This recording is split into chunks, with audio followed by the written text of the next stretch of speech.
O impacto da dengue sobre a população humana é notado, não só pelo desconforto que causa, como pela perda de vidas, principalmente entre crianças. Na Ásia, é a segunda causa de internações hospitalares de crianças. Há também prejuízos econômicos expressos em gastos com tratamento, hospitalização, controle dos vetores, ausências no trabalho e perdas com o turismo.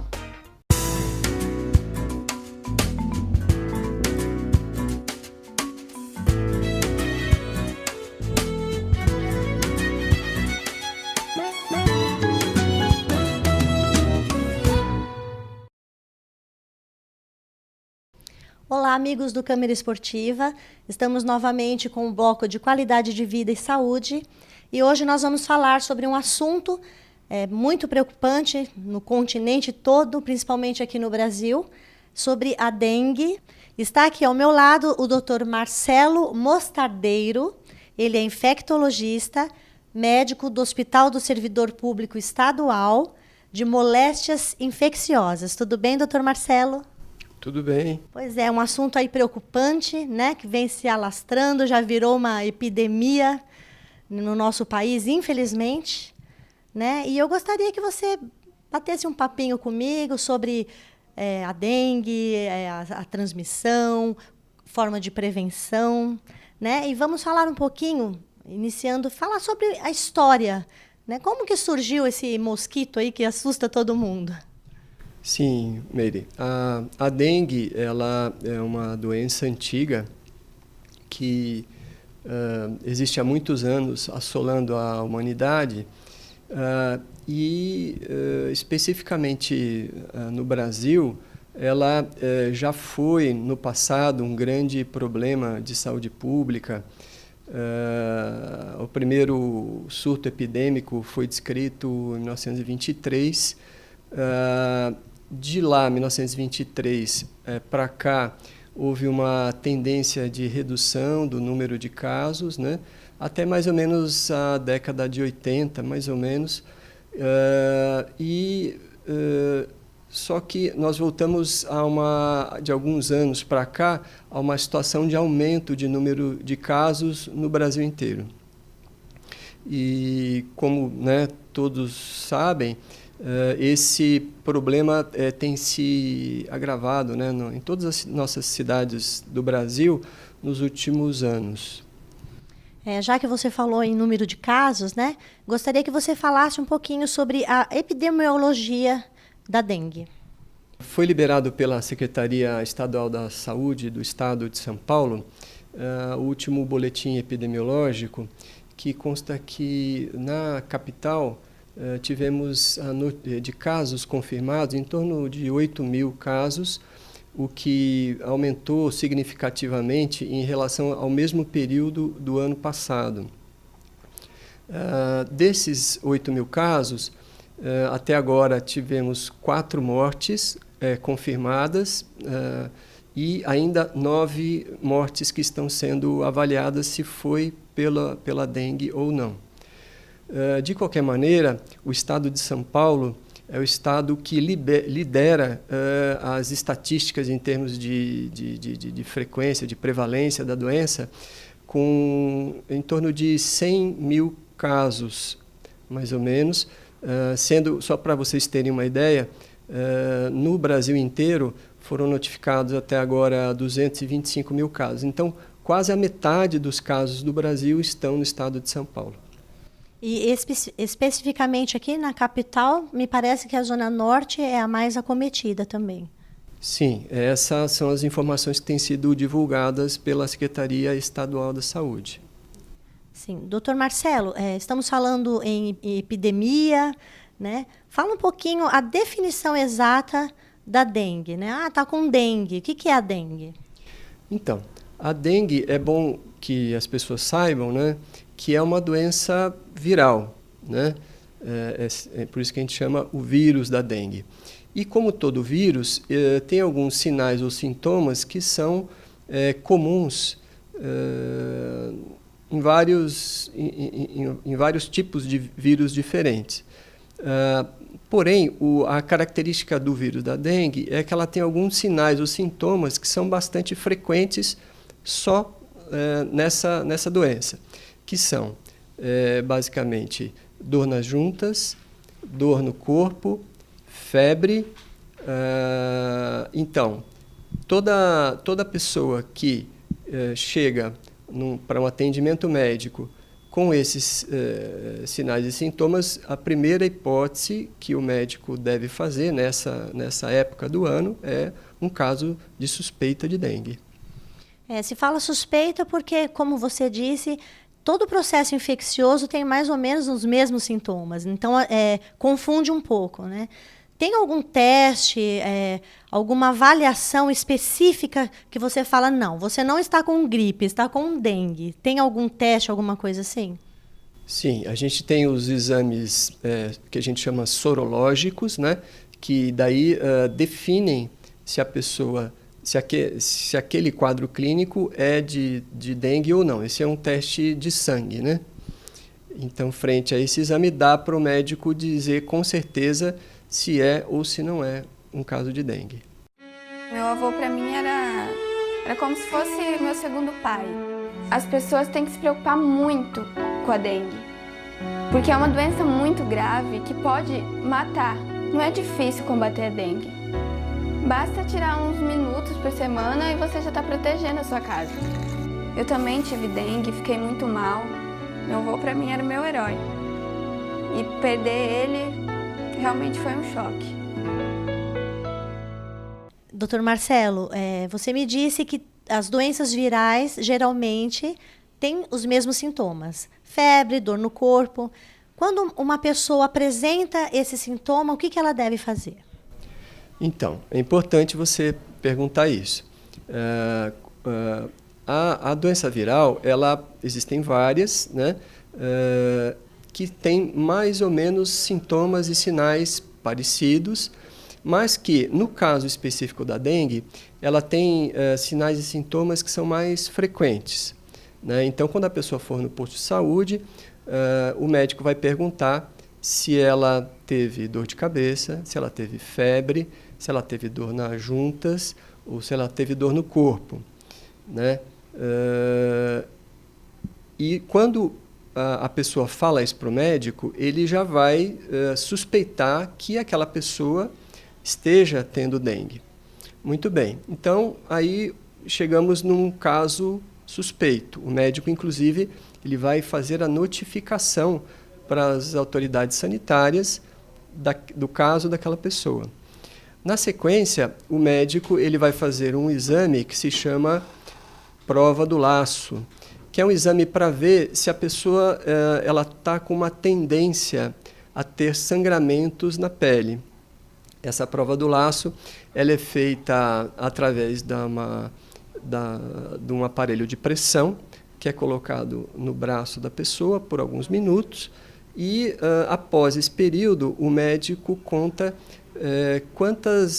se apareceram manchas na pele onde estava aquele aparelho de pressão ou não. Se a prova do laço, se as manchas aparecerem, a gente diz que a prova do laço é positiva, então aquela pessoa ela tem um fator, a gente chama um fator de risco a mais, que deve ser observado com mais calma. E quando feito o exame de sangue, me parece também que tem diferenças no caso de dengue. Plaquetas diminuídas, tem alguma coisa assim? Com relação ao exame de sangue, duas coisas são bem características da dengue. Uma são as plaquetas diminuídas e a outra o hematócrito aumentado. São características. Sim. Além desses exames que a gente disso que a gente vê num exame de sangue simples, existe também o exame específico para dar o diagnóstico da dengue, que também é um exame de sangue. mas o médico, ele não, obviamente, ele não vai esperar aquele exame específico de sangue que diz que a pessoa tem a doença para iniciar o tratamento. O tratamento ele é iniciado no mesmo momento em que a pessoa procura a unidade de saúde. E eu gostaria que você falasse resumidamente do curso clínico. O mosquito foi lá, picou. E aí, o que acontece, né? Porque você vê muitas pessoas com esses sintomas que o senhor citou, 10 dias, 15 dias, né? Como que é mais ou menos o curso clínico? Entendi. Então, após a picada do mosquito, a gente sempre suspeita que a pessoa tenha um caso de dengue se ela esteve numa área ou visitou um lugar onde tem muitos casos de dengue nos últimos 7 a 15 dias. É um dado que para o médico faz com que ele pense mais fortemente no diagnóstico de dengue. Assim que o mosquito pica a pessoa, dependendo de um tempo variável aí de alguns dias, a pessoa pode, então, ter os primeiros sinais e sintomas, que são aqueles que eu citei anteriormente, de febre, dor de cabeça, dor na junta, dor no corpo, que a pessoa vai desenvolver durante mais ou menos os 5 primeiros dias, 5 a 7 primeiros dias, né? Após esse período, a febre para de acontecer, os outros sinais e sintomas também melhoram, e aí é quando as alterações do sangue começam a acontecer, que é o caso das plaquetas diminuídas e do hematócrito aumentando. Por isso que é importante, independente, quando a pessoa procurou o atendimento médico a primeira vez, mesmo que ela seja um caso de dengue que foi, digamos, dispensada porque foi considerado um caso que não precisava ficar internado, que ela volte ao serviço de saúde após a cessação da febre. E é importante falar também para os nossos telespectadores, porque tem pessoas que têm medo de pegar a dengue de uma pessoa para outra, como outras doenças virais, né? Então, é importante deixar claro que se não tiver a picada do mosquito, não pega dengue. Exatamente.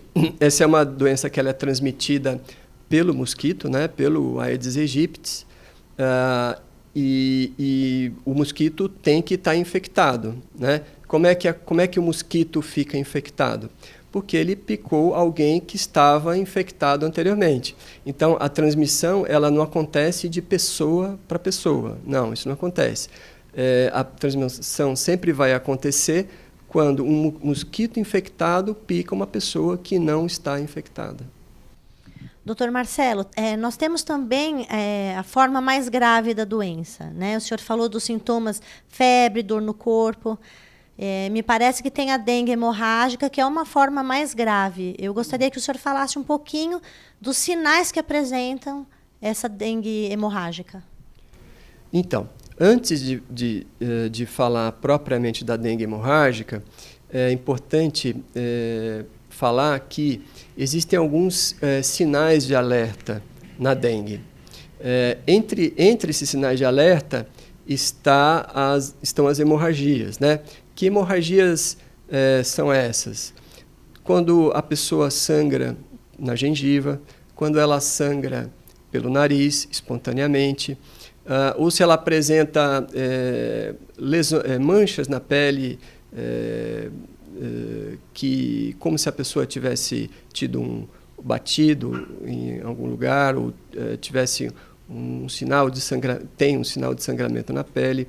Além desses sinais de sangramento, tem também outros sinais de alerta são vômitos que não melhoram, dor abdominal que não melhora, pessoas que começam a apresentar pressão baixa, pessoas que têm alteração, começam a ficar confusas, né? Então, esses são todos sinais de alerta, que a gente chama. Então, todas essas pessoas que procuram o atendimento de saúde necessariamente vão precisar ficar internadas. E o que você tinha me perguntado na sequência são os casos de dengue grave, né? É importante falar que esses casos são aqueles que, obviamente, a pessoa tem que ficar internada. E como é que eles se caracterizam? Por pressão muito baixa, a pessoa ela vai precisar de uma internação hospitalar em UTI, né? Ela vai ter a frequência do coração muito aumentada, ela vai ter as extremidades mal perfundidas, enfim, uma série de sinais e sintomas que mostram para o médico que aquela pessoa está com uma pressão muito baixa. Esses casos de dengue grave, eles podem ou não ser tipo hemorrágico. Então, o mais importante não é se a dengue é hemorrágica ou não. Isso é importante também, mas o mais importante é perceber os sinais de alerta, porque aquele paciente que hoje é uma dengue grave, ontem tinha sinais de alerta. E essa forma mais grave, nos casos de internações, nós tivemos já casos de óbitos. Esses óbitos, eles se dão por comprometimento de outros órgãos, então, né? Como o senhor disse, a parte cardiovascular parece que fica comprometida. Então, o óbito se dá por essas complicações. Sim, o óbito se dá porque a pessoa ela tem uma infecção viral generalizada pela dengue, que faz com que a pressão daquela pessoa fique muito baixa. A pressão da pessoa ficando muito baixa, ela naturalmente o sangue vai chegar menos aos outros órgãos e sistemas daquela pessoa. Então, vai chegar menos sangue para os rins, então aquela pessoa ela pode urinar menos, pode ter o que a gente chama de insuficiência renal, aquela pessoa pode ter menor irrigação cerebral, então aquela pessoa ela vai ter ela pode apresentar um distúrbio do nível da consciência, ela pode ter também algum tipo de complicação cardíaca relacionada a esse estado de pressão baixa generalizado, enfim, uma série de acometimentos nos outros órgãos e sistemas que são derivados dessa dengue grave, ou seja, essa pressão muito baixa gerada pela dengue, pela infecção viral da dengue que se encontra disseminada naquela pessoa. O mosquito da dengue está mais perigoso. Agora, ele transmite também a chikungunya, uma doença que, como a dengue, causa febre, dor de cabeça, dor atrás dos olhos e dores ainda mais fortes nas articulações. Mas uma coisa não muda: a forma como combatemos os focos do mosquito. Por isso, fique sempre atento. Mobilize sua família e seus vizinhos e elimine os criadouros do mosquito. Dengue e chikungunya, o perigo aumentou e a responsabilidade de todos também. Doutor, qual que é o tratamento da dengue, né? Desde a forma mais leve, não sei se podemos dizer assim. Eu sei que as pessoas falam muito para hidratar muito, né? Acho que devido também a essa pressão baixa. Fala um pouquinho sobre o tratamento. Então, é importante dizer que a dengue, como toda doença viral, não tem um tratamento específico. Ou seja, você não vai dar um remédio para matar o vírus. Não. Você vai tratar as consequências daquela infecção viral, que é basicamente hidratação, né? Então é muito importante que as pessoas tomem bastante líquidos, né? Aquelas que podem ir para casa, né?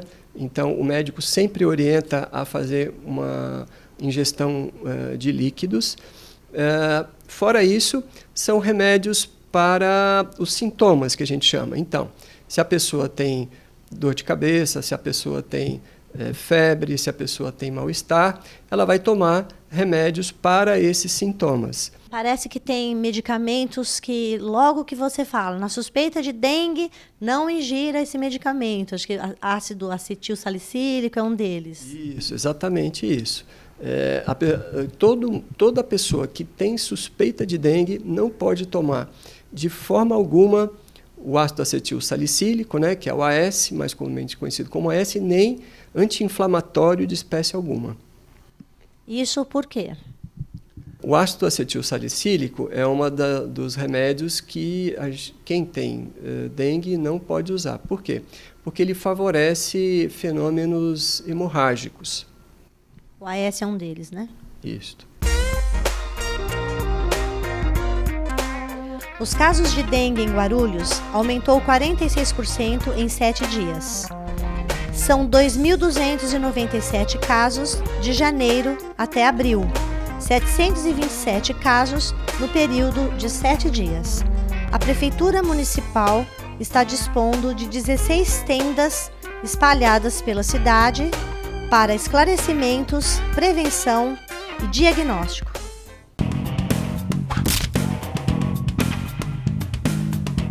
Os agentes de saúde da Prefeitura de Guarulhos estão realizando diversas ações de combate à dengue. Você já combateu a dengue hoje? Permita que os agentes de saúde entrem na sua residência.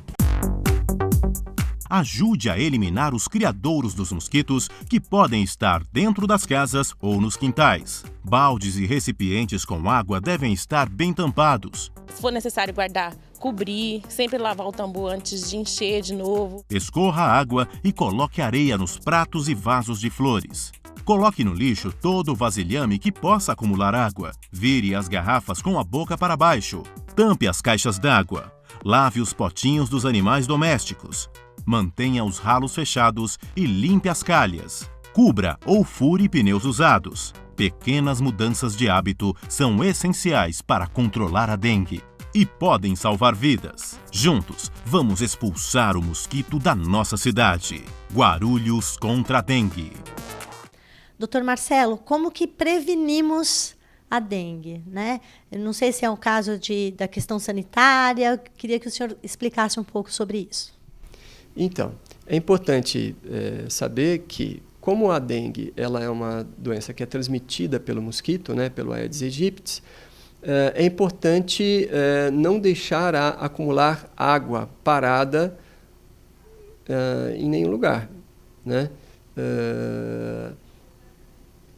E também outro comportamento que pode ajudar também a atrair mosquitos é o acúmulo de lixo nas ruas. Então, em termos assim de medidas mais importantes para a prevenção não deixar água parada, não deixar o acúmulo de lixo. E óbvio que a gente sabe que no Brasil inteiro a gente está vivendo uma crise de água, né, importante. E é importante dizer para as pessoas que fazem o acondicionamento dessa água em casa, o reuso dessa água, que mantenham esses recipientes vedados, para evitar que o mosquito pouse ali naquele lugar e coloque os seus naquela água. O senhor falou uma coisa importante. Quem precisa acumular essa água, né, que acumule de forma correta, né? Quem gosta de plantas, por exemplo, não é para deixar de ter plantas, é para tomar os devidos cuidados, né? Não deixar água no pratinho, né? Então não é uma proibição, não pode ter mais planta, não pode acumular mais água, é só fazer de forma correta. Exatamente, não deixar a água parada, só isso. É isso mesmo. Obrigada, doutor Marcelo, pelos seus esclarecimentos. A nossa população precisa disso, né? Quanto mais informações, melhor. E o senhor falou muito bem sobre a dengue. Obrigada. E nós ficamos aqui com o nosso programa de qualidade de vida e saúde. Até o próximo. Acima da dengue? Quem tá comigo? 1, 2, 3, time!